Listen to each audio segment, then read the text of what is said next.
Hi everyone, and thanks for joining us for another Digital Workplace Updates video.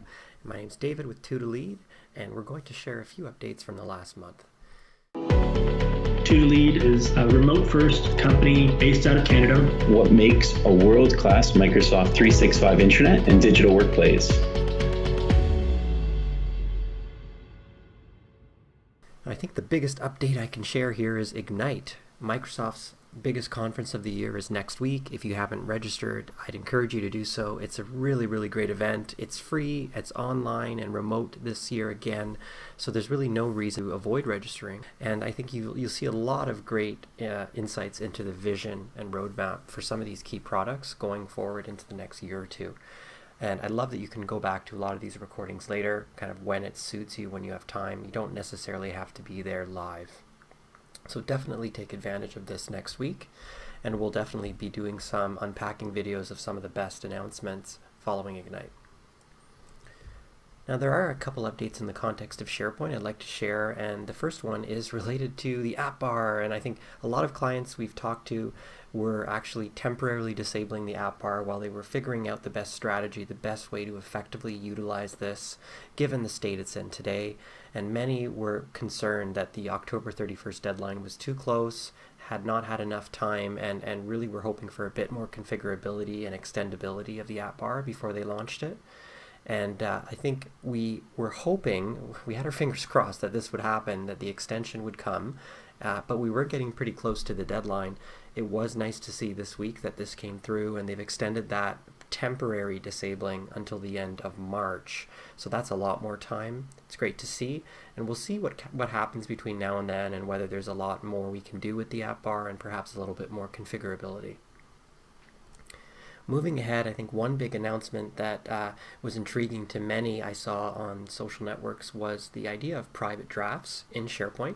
So the idea here is you're authoring a page, and for whatever reason you're not ready to have that page be visible to the other content creators on the site. So you decide to toggle this new little button here, and this draft will start off as just private to your eyes and the site owners. And you can then share it with more people outside, of that normal group. So let's say your leader, your manager, someone that you want to bounce an idea off before you kind of release this a little bit further out. You could use this feature to do that, and I think more tools for publishers is always a great thing. We want to encourage publication of content. We want to create that pipeline of content, and anything we can do to support that and make people more comfortable is definitely a great addition. I will add, a couple small concerns I do have, just because I haven't seen them raised kind of very prominently yet, and they're mostly around potential confusion for permissions. I think one thing we've seen with the huge improvement on the ability to share content within Teams and SharePoint is that we can share things so easily.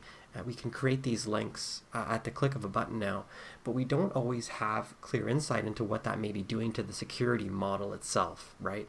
And we've seen this before, where clicking the wrong thing was not obvious, could actually disinherit objects in a library and create some future cleanup debt, or just a headache for an administrator to fix later. And that is potentially a small concern here, that we could have people creating private drafts and maybe leaving them behind, or maybe they leave the organization, and that kind of has to be remedied. I think related to this, I do worry that it could be overused. People could just get into the habit of, why not always start private, right? And click this button, create a page. And I would argue that that's not necessarily creating the right kind of context around creating content openly with your other contributors on a site. So if that is a real concern, you might want to look at whether you have the right contributors on a site. Maybe you have too many, and maybe your site is actually really a candidate for being broken down into multiple sites. So that's one thing to think about, just keep an eye on. I think that related to that, we also have the ability with this to actually share a draft of a page with someone who might not even have access to the site where that page lives.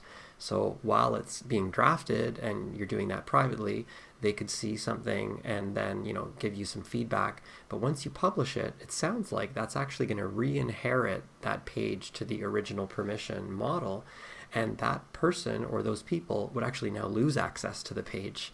And if they wanted to see it, you'd have to actually give them access to the site. Now, I don't think that's a big challenge. I don't think it's going to cause nightmares for people, but I do think that it could cause a bit of confusion. And so just something to keep an eye on as you start seeing people use this feature. Now, moving ahead, there was another update here, not huge, but just on the kind of user experience side and governance side on how to create a site and that kind of wizard-like experience we get when we create a site. We have one today when we create a new modern site. We get to choose between a team site and a communication site, but I always found it a bit lacking in terms of guidance and context. And I really like where the new visual is headed, where it's giving some really great callouts below the general description around how you would decide between the two. So for example, under communication site, it's clearly called out that this is really meant for few content authors and many site visitors, whereas a team site typically would not be that way. So it's really, I think, more useful, more actionable, more tactical, and it's easier for someone to read that and make a clear decision that's going to be the right decision. We also see a bit more alignment here in the flow of the visuals as we move kind of from creating a site to now having a site and applying a site template, which they've been working on quite a bit and shifting the language from site designs towards this new site templates labeling. As we kind of see that mature, I think that this is going to be a really useful feature, not only for choosing templates from Microsoft's tool set here, but also from your own organization, where I think this can really shine.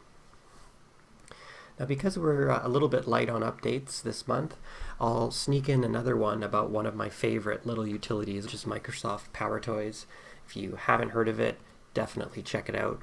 There's a ton of great features in there, and it's a really lightweight tool. I love how it's got a built-in color picker, which I use almost every day, and a number of other really cool features that I know a lot of people use. And I did notice an update coming that is not yet live, which is going to be something I will definitely want to try out, which is kind of this Find My Mouse feature. Now, this is not like a new concept by any means. You can turn this on in Windows today, and there's an example of that on the top right of my screen here, but it's not screaming out at you where the cursor is, and it could be missed depending on what your background looks like or what your current screen looks like.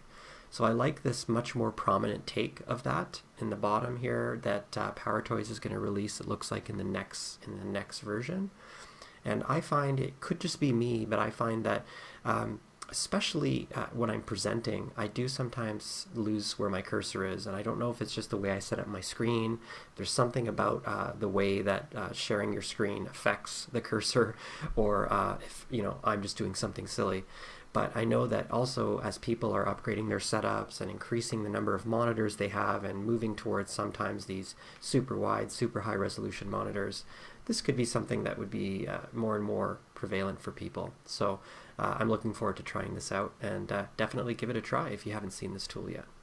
Anyway, that's it for this month. Have a great rest of your month. Happy Halloween, and I hope you get a lot of great information from Ignite, and look forward to unpacking some of those announcements together in our next update. Thanks.